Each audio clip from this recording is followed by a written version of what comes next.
ადამიანის გატაცების მორიგის შემთხვევა ამჯერად ქარელის რაიონში საზღვრისპირა სოფელ დვანიდან 29 აგვისტოს 2 ადამიანი გაიტაცეს, რომლებიც სოფლის ეკლესიის მოსალოცად იყვნენ წასულები.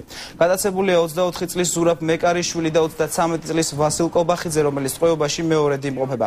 კობახიძის მამის განცხადებით აქვთ ინფორმაცია, რომ გატაცებულები სოფელ ძვილეთში ხავთ.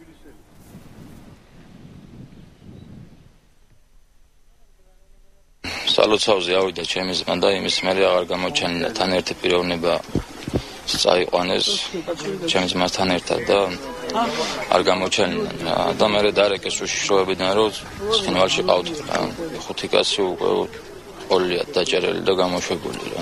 აქედან მიყავთ, აი ჩვენი ნაკვეთებიდანაც მიყავთ. მე მაგალითად მაქოსებთან ნაკვეთი ახლო და რომ მივდივართ მე და ჩემი შვილი აქეთ იქით ვიხედები, რომ ან რუსი არ დამეცეს თავზე, ანუ სულ პოსტია, ყველგან დადიან, მარტო ეხლა რა ჩანა. სად არიან? ეგ მაინტერესებს მე. თუ მოხვედი დასაცავათა, შუა სოფელში კანა, აი დადეკ, იქი დადეკი, საცა საჭიროა. იქია რომ მე მომეფარო და მე გამიშვა წინა რომ. დააჩუმარეს ბოლო-ბოლო სოფელი და ხალხი